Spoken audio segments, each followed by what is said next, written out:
Google-მა შემოიღო AI mode და ეს სრულება აბსოლუტურად ყველა შეეხება. თუ გაქვთ ბიზნესი და თქვენი ვებსაიტი ტრაფიკს იღებს Google-იდან, ან თუ აკეთებთ SEO-ს, ან თუ უბრალოდ მომხმარებელი ხართ, დარჩით ვიდეოს ბოლომდე, რათა გაიგოთ როგორ ადაპტირდეთ ამ სრულებასთან. პირველ რიგში რა არის AI mode?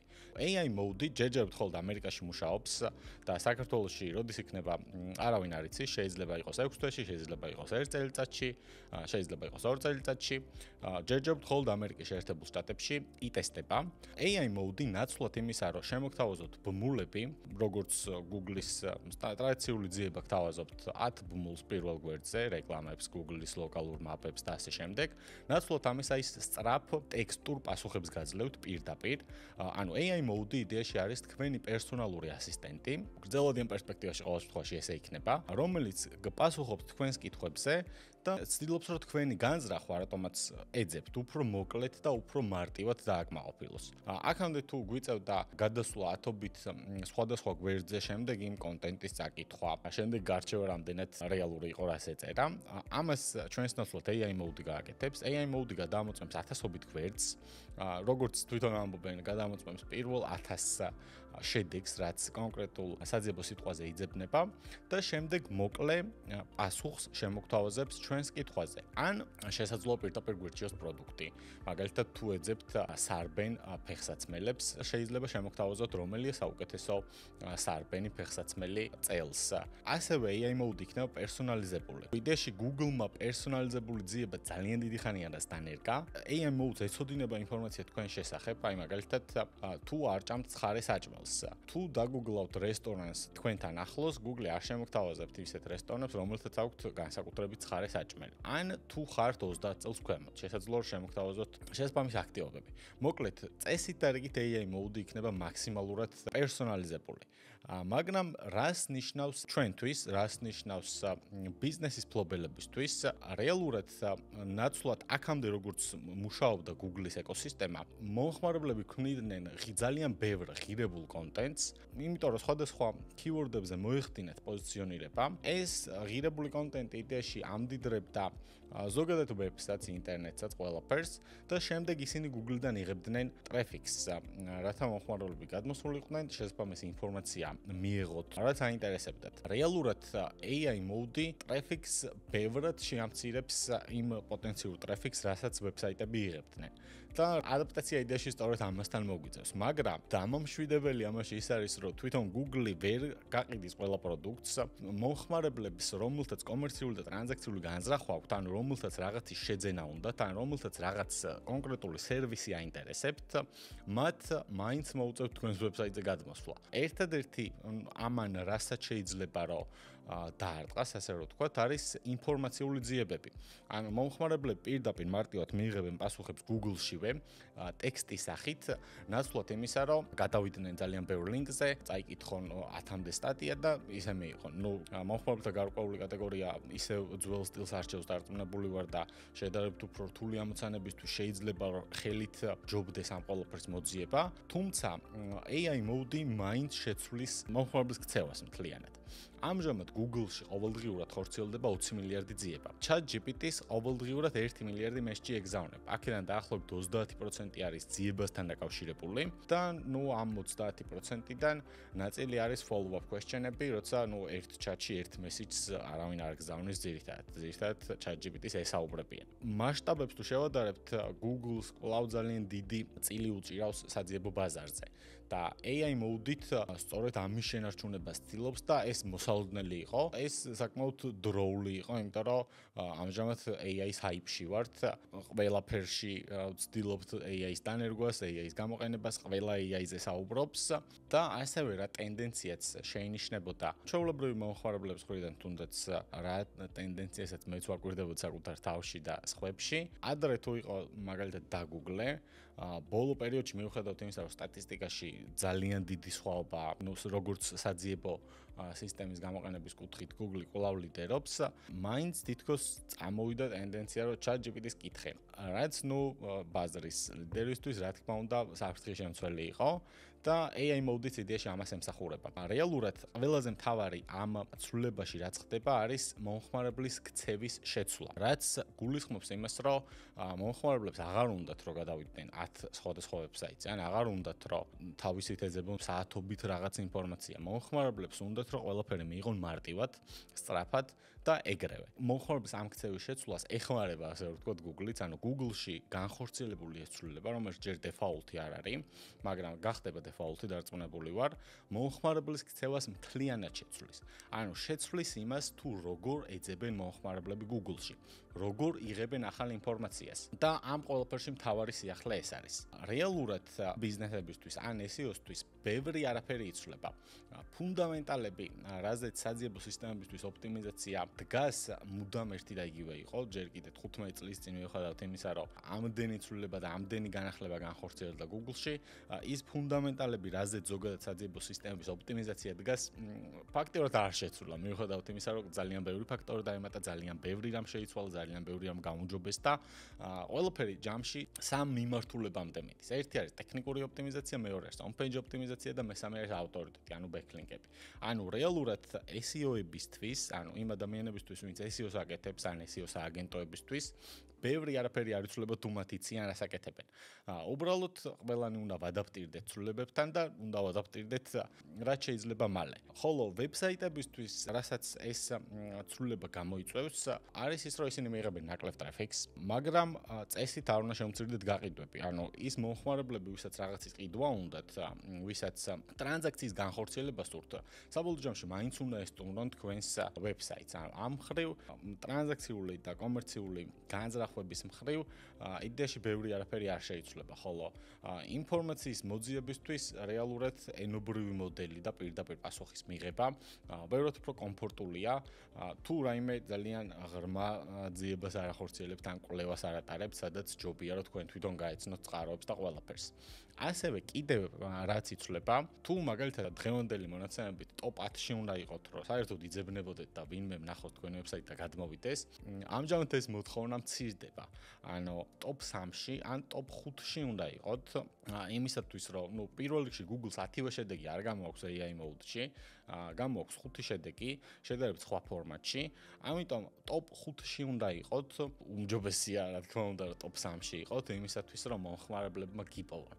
ანუ რეალურად SEO გახდება და ხდება უკვე ბევრად უფრო კონკურენტუნარიანი და ბევრად უფრო საჭირო დიდი კომპანიებისთვის, იმიტომ რომ ვინც დიდი ხნის განმავლობაში გააკეთებს SEO, მათი SEO-ს მათი outrank-ი, მათი პოზიციიდან მათი გადასწრება ძალიან რთული იქნება და top 5-ს ქვემოთ თუ იქნება თქვენი ვებსაიტი, ფაქტიურად აზრი არ ექნება, საერთოდ ნაკლებად მოძიებადი გახდებით. ეს არის იდეაში ვებსაიტებისთვის, რაც იცვლება, ანუ თქვენ უნდა ეცადოთ რომ იყოთ პირველები. ასევე კიდევ ერთი რაც იცვლება, ზოგადად AI მოდელებთან მომხმარებლის ქცევის კუთხით. ზოგადად მომხმარებლებს ნდობა აქვთ ამჟამად და როგორ იქნება AI mode არ ვიცი, მაგრამ სავარაუდოდ მისი ნდობაც ექნებათ, ანუ მომხმარებლებს აქვთ AI ენობრივი მოდელების ნდობა. იმიტომ რომ ამ AI მოდელებს ელაპარაკები, ელაპარაკები რაღაც კითხვას უსვავ, პასუხობს კითხვას უსვავ, პასუხობს. ძირითადად ძიება მასტი გახდება, follow-up question-ებით უფრო და უფრო დავიწროვდება და უფრო მარტივად მიიღებენ მომხმარებლები იმას, რაც უნდათ. მაგრამ ზოგადად ნდობა ენობრივი მოდელების მიმართ უფრო მაღალია, მანქანა რო გელაპარაკება მომხმარებელი მას უფრო ენდობი, ვიდრე უბრალოდ რომ შენით დაგუკლავ. თუ დიდი ხანია მოიხმარ, იდეაში თუ დიდი ხანია მოიხმარ და შენი მოთხოვნა კმაყოფილდება მუდმივად და მუდმივად იმას იღებ, რაც გინდო და ეს ნდობა უფრო იზრდება. აქედან გამომდინარე ზოგიერთ საძიებო სიტყვაზე კრიტიკულად მნიშვნელოვანი იქნება, რომ პირველები თქვენ იყოთ. არა მეორეები, მესამეები ან top 5-ში, არამედ პირველები. აი მაგალითად, როცა მომხმარებლები მოძებნიან რაღაცას, რაც უნდათ რომ იყიდონ საუკეთესო. ან მივიდნენ სადღაც, რაც არის საუკეთესო. იგივე პრინციპებით ხდება პოზიციონირება როგორც Google-ში, ეგეც Google-ი იქნება, რა თქმა უნდა, AI mode-ი. უბრალოდ უფრო მაღალი ნდობა ექნება. ანუ თუ Google-ის AI გეტყვით, რომ ეს არის საუკეთესო კლინიკა, თქვენ როგორც მომხმარებელი ამას უფრო მეტად დაიჯერებთ, ვიდრე მაშინ მაშინ თუ დაგუგლავთ საუკეთესო კლინიკას და პირველ შედეგს იხილავთ. მაგრამ რეალურად ერთი და იგივე რამეა საჭირო ამ ორ შედეგზე პოზიციონირებისთვის. ასევე ძალიან ემთხვევა ChatGPT-ის და Google-ის საძიებო რეზულტატები. ძირითადად როცა მსგავს ძიებასთან დაკავშირებულ კითხვებს უსვამთ. აი ხა მაგალითად საუკეთესო კლინიკა თბილისში რო დაგუგლოთ და კითხოთ ChatGPT-ს რომელია საუკეთესო კლინიკა თბილისში, ერთი და იგივე შედეგები დაგხვდებათ. ერთი და იგივე შედეგები დაგხვდებათ, იმიტომ რომ ChatGPT-ს ეს ძიების შედეგი მოაქვს Bing-დან. Bing-ს განსხვავებული ალგორითმები აქვს, ვეროთ უფრო ნელა მუშაობს, ამდენი ხნის განმავლობაში ბაზრის ნორმალური წილი, იმიტომ ვერ უკავია რომ Bing-ის საძიებო სისტემა არ ვარგა. თუმცა ChatGPT მაგას იყენებს, იმიტომ რომ ChatGPT არის Microsoft-ის. მაგრამ მაინც საძიებო სისტემაა და მაინც დაახლოებით ისე მუშაობს როგორც Google-ი. ამიტომ ის შედეგები, რასაც კითხავთ ChatGPT-ს და რაც ძიებასთან არის დაკავშირებული და რასაც კითხავთ Google-ს, სამომავლოდაც ძალიან მსგავსი იქნება ერთმანეთს, იმიტომ თუ აკეთებთ SEO-ს Google-ისთვის საძიებო სისტემების უმეტესობაზე პოზიციონირდებით, იმიტომ რომ ყველაზე რთული ალგორითმები რეალურად Google-ს აქვს. ასევე აქვე ვიტყვი, რომ ჩვენ სააგენტოში ამჟამად ვამატებთ სერვისს AEO, ანუ Answers Engine-ებისთვის ოპტიმიზაცია. წეღანაზე ვწავლობთ ზუსტად იგივეს, როცა რაღაცას შეეკითხებით ენობრივ მოდელს, მაგრამ თქვენი ბიზნესის შესახებ უპასუხოს. თუმცა ჯერჯერობით ესე საჯარო გაყიდვებში არ გვაქვს ეს სერვისი დაშვებული, თუმცა ძალიან დიდი ხანია ამასთან დაკავშირებით ავატარებთ ექსპერიმენტებს და მუშაობთ ამ სერვისის დამატებაზე. და ბოლოს შემოგთავაზებთ 5 ნაბიჯს, რითაც შეგიძლიათ რომ დაიწყოთ ადაპტაცია AI mode-თან. ჯერჯერობით რაც ვიცით, კვირა ნახევარი ან 10 დღე რაც გამოვიდა, სამომავლოდ უფრო მეტი ინფორმაცია გვექნება მისი ranking ფაქტორების ან სხვაობების შესახებ. თუმცა რეალურად SEO-ს ფუნდამენტალები ყოველთვის ერთი და იგივე რჩება, რაც არ უნდა შეიცვალოს და თუ კარგად იცით ეგ ფუნდამენტალები, ნებისმიერ დროს შეძლებთ ოპტიმიზაციას. და რამდენი ხანიც არ უნდა გავიდეს, თუ კარგად გაქვთ გაკეთებული ეს ოპტიმიზაცია, თუ white-hat მეთოდებს იყენებთ, თქვენი ვებსაიტი ნაკლებად დაკარგავს მყიდველუნარიან მომხმარებლებს საძიებო სისტემებიდან, იმიტომ რომ საძიებო სისტემების მიზანია და ამ შემთხვევაში Google-ის მიზანიც ეს არის, ანუ პირველ რიგში მთავარი მიზანი Google-ისთვის არის, რომ მომხმარებლის განზრახვა დააკმაყოფილოს, რაც შეიძლება მარტივად და რაც შეიძლება კომფორტულად. ამ AI mode-საც მაგიტო აშენებს რეალურად. შეიძლება რომ ძალიან ბევრი პრობლემები შეექმნას საავტორო უფლებებთან დაკავშირებით, იმიტომ რომ AI mode იყენებს სხვისი ვებსაიტებიდან წამოღებულ ტექსტებს და ამას პირდაპირ Google-ში გაჩვენებთ, კი უწერს წყაროს, მაგრამ შეიძლება რომ მაინც შეექმნას ამასთან დაკავშირებით პრობლემები, მაგრამ გამომდინარე იქიდან, რომ მისთვის მომხმარებელია პირველი და თქვენ როგორც მომხმარებლები უნდა იყოთ კმაყოფილი და მაქსიმალურად მარტივად მიიღოთ ის ინფორმაცია, რაც გჭირდებათ. ამიტომ გადაწყვიტა, რომ ჩაეშენებინა AI mode და რა თქმა უნდა AI mode-შიც იქნება Google Ads-ის გაშვების შესაძლებლობა. ასევე აქვე ვიტყვი, რომ ლოკალური SEO-სთვის არაფერი არ იცვლება საერთოდ მიუხედავად ამ AI mode-ისა, სუსტად იგივე რჩება ყველაფერი როგორც იყო. რაც შეეხება 5 ნაბიჯს, ოღონდ ეს იქნება თეორიული ნაბიჯები, აქ არ იქნება პრაქტიკული მაგალითები, რითი მოვახდინოთ AI mode-თან და ზოგადად AI საძიებო სისტემებთან, თუნდაც ენობრივ მოდელებთან ადაპტაცია. უშუალოდ Answers Engine-ებისთვის ოპტიმიზაციისთვის შემდეგში შემოგთავაზებთ ვიდეოს, ამიტომ გამოიწერეთ არხი, დაალაიქეთ ვიდეო, დააკომენტარეთ და არ გამოგრჩებათ შემდეგი ვიდეო. რაც შეეხება AI მოდელებისთვის ოპტიმიზაციას. პირველი, რა თქმა უნდა, ვებსაიტი უნდა იყოს AI აგენტებისთვის მეგობრული. AI აგენტს თქვენს ვებსაიტზე მარტივად უნდა შეეძლოს ნავიგაცია. მარტივად უნდა შეეძლოს რომ იპოვოს ინფორმაცია, მარტივად უნდა შეეძლოს რომ გადავიდეს კონტაქტის გვერდზე, თუნდაც ნახოს პროდუქტების ფასები. ვებსაიტი ასევე უნდა მუშაობდეს სწრაფად, რომ არ დახარჯოს AI agent-ის რესურსი და ძალიან ძვირი არ დაუჯდეთ მათ თქვენი ვებსაიტის სტუმრობა და ამ გვერდების გადამოწმება, იმიტომ რომ მაგასაც დარწმუნებული ვარ, რომ ყურადღებას მიექცევენ. ასევე სტრუქტურული data უნდა გქონდეს გაწერილი AI აგენტებისთვის, იმიტომ რომ ამას SEO-საც ვაკეთებდით, მაგრამ იმისაც რომ AI აგენტებმა უფრო მარტივად ნახონ ინფორმაცია თქვენი ვებსაიტიდან, აი მაგალითად რა ორგანიზაცია გაქვთ, რა სერვისი ყიდით, რა ღირს, სათხართ განთავსებული, მსგავსი ინფორმაცია AI აგენტებმა უნდა ნახონ პირდაპირ თქვენი კოდიდან უმარტივესად. AI agent-ებისთვის რამდენად ოპტიმიზირებულია თქვენი ვებსაიტი, ამის გადამოწმებას რეალურად მარტივად შეძლებთ. თუ პირდაპირ კითხავთ რომელიმე ენობრივ მოდელს, რომ ეს გადაგიმოწმოთ, გადაგიმოწმოთ, დარწმუნებული ვარ გადაგიმოწმოთ. თან შეგიძლიათ რომ უყუროთ თან რასაკეთებს ეს AI კომპიუტერში და რაიმე რეალური დავალება მისცეთ. ანუ მაგალითად წამოიღე პროდუქტის ფასები, ყველაზე იაფი პროდუქტი რომელი უდევთ ან რამდენ ხშირად ანახლებენ პროდუქტებს ან კონკრეტული პროდუქტის მოძიება თხოვოთ. მოკლედ რაიმე რეალურ ტასკს თუ მიცემთ, გაიგებთ რამდენად ადაპტირებულია თქვენი ვებსაიტი AI აგენტებისთვის. ეს ტექნიკურ SEO ოპტიმიზაციას გავს იდეაში და ძალიან ბევრი რამე ერთი და იგივეა ამ შემთხვევაში, თუმცა დამოუკიდებლად მოგვიწევს ამის გაკეთება AI აგენტებისთვის და გადამოწმება შემდეგ რამდენად სწორად გავაკეთეთ. მეორე ფაქტორს რაც შეეხება, რა თქმა უნდა, on-page SEO, როგორც გითხარით, ფუნდამენტალები არ შეცვლილა და იგივე მიმართულებებზე დგას AI mode-იც, რაზეც იდგა და დგას SEO ძალიან დიდი ხანია. რაც შეეხება on-page SEO-ს, ამ შემთხვევაში უფრო მეტად მოგვიწევს long tail keyword-ებზე აქცენტის გაკეთება. მომხმარებლის ქცევამ გვაჩვენა, რომ ენობური მოდელებთან ურჩევნიათ, რომ შედარებით უფრო მეტი ელაპარაკონ. მაგალითად, თქვენ თუ გირჩევნიათ, რომ 2-3 სიტყვა დაგუგლოთ და ისე მოიძიოთ ინფორმაცია, ენობური მოდელებში მომხმარებლებს ურჩევნიათ, რომ ცოტა უფრო მეტი ელაპარაკონ და უფრო დეტალური ინფორმაცია, ან უფრო დეტალური პროდუქტი მიიღონ. იმიტომ რომ სტილი, ქმედების სტილი საერთოდ სხვადასხვაა.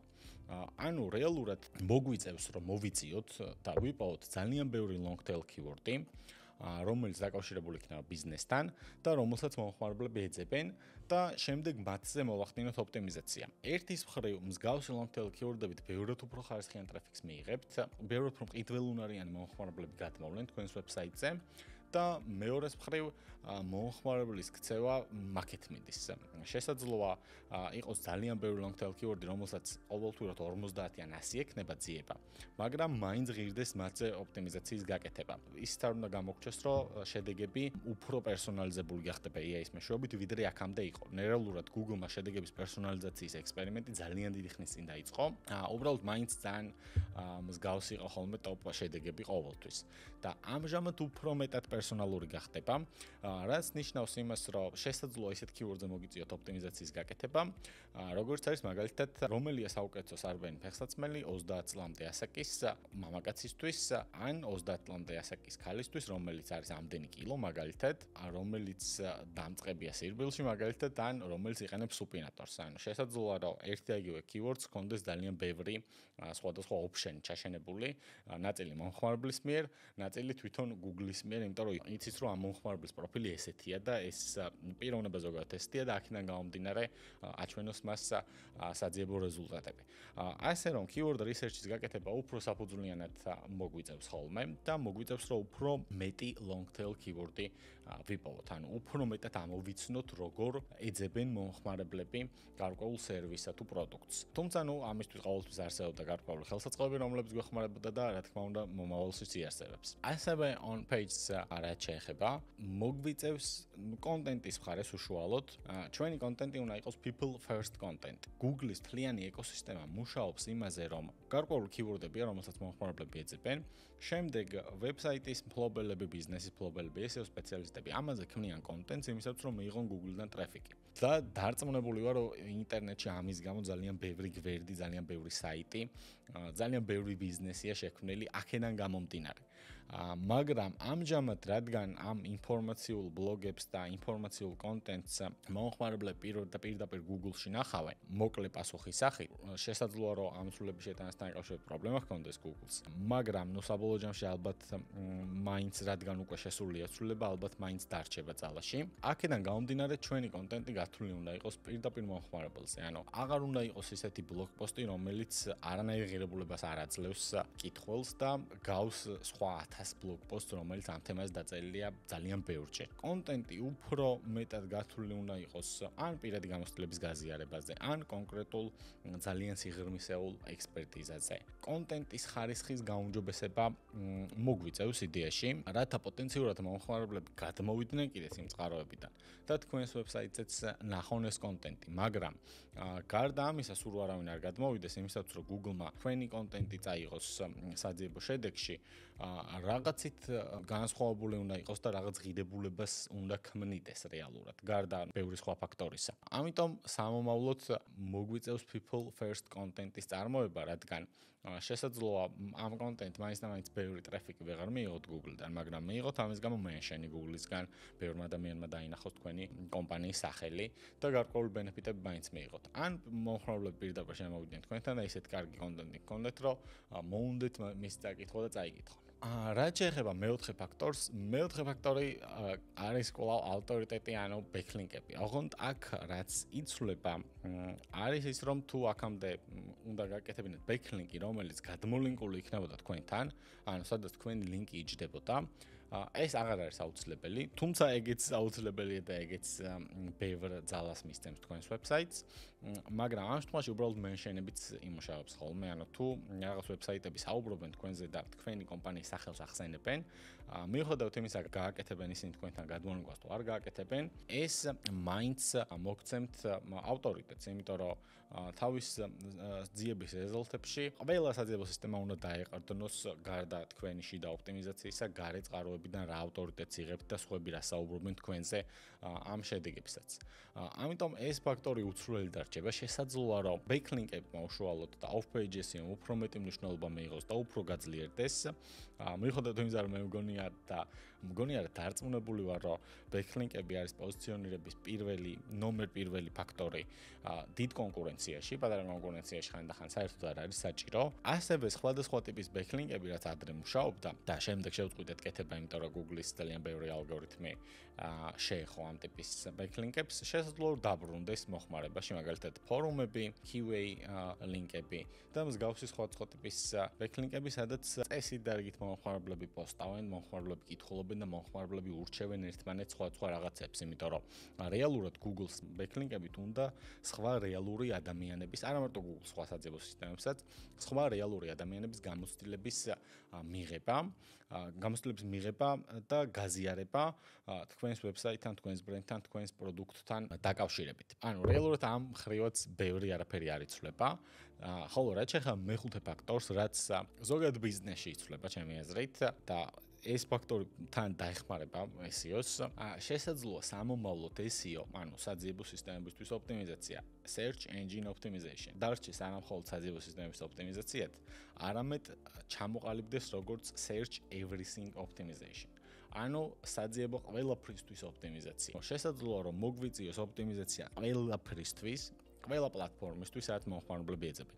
Instagram-ისთვის, YouTube-ისთვის, Facebook-ისთვის, TikTok-ისთვის, ბევრი სხვადასხვა რაღაცისთვის, რადგან ასე უფრო მეტ ტრაფიკს მიიღებს ბრენდი, კომპანია და სხვადასხვა ტიპის პროდუქტებზე, სხვადასხვა ტიპის სერვისებზე, სხვადასხვა ტიპის მომსახურებებზე ძიებები სხვადასხვა ადგილზე გადანაწილდება. შეიძლება რომ ვიღაც Instagram-ზე საერთოდ სხვა სერვისს ეძებდეს და ის არასდროს არ მოძებნოს Google-ში. ან Google-ში კონკრეტულ პროდუქციას ეძებდეს ხოლმე და ის არასდროს არ მოძებნოს Instagram-ზე ფიზიკურად. და ასე შემდეგ. ნუ ყოველ შემთხვევაში მომავალი მაკეთ მიდის, რომ საძიებო სისტემების ოპტიმიზაცია არ დარჩეს მხოლოდ ვიწრო სფეროთ, search-ის ღილაკი სადაც აყენია, ყველგან ოპტიმიზაცია გახდეს საჭირო. შესაძლოა სამომავლოდ ამ მიმართულების სერვისის დავამატოთ ჩვენთან, ამჟამად დავამატეთ enterprise SEO სერვისი, რაც არის დიდი კომპანიებისთვის, დიდი ბრენდებისთვის, სადაც თავისი გუნდი გამოეყოფა დიდ კომპანიას და დიდ კომპანიას ამ ბრენდს. ეს რა თქმა უნდა პრემიუმ სერვისია და შესაბამისი ბიუჯეტი სჭირდება, თუმცა dedicated გუნდი მუშაობს მხოლოდ გარკვეული კომპანიის ან გარკვეული ბრენდის პროექტზე ან პროექტებზე და შესაძლოა რომ მან შევიყვანოთ search everything optimization, ანუ ყველგან მოვახდინოთ ოპტიმიზაცია, სადაც პოტენციურად ძიება ხორციელდება, სადაც search-ის ღილაკი არსებობს საერთოდ. დღევანდელი ვიდეო სულ ეს იყო, გამოიწერეთ არხი, დალაიქეთ, დაკომენტარეთ და შემდეგი ვიდეოები იქნება ასევე answers engine-ებისთვის, ChatGPT-ისთვის და სხვადასხვა ენობრივი მოდელებისთვის, როგორ მოვახდინოთ ოპტიმიზაცია და როგორ ვათქმევინოთ, რომ ჩვენი კომპანია ან ჩვენი ბრენდი არის რაღაცაში საუკეთესო.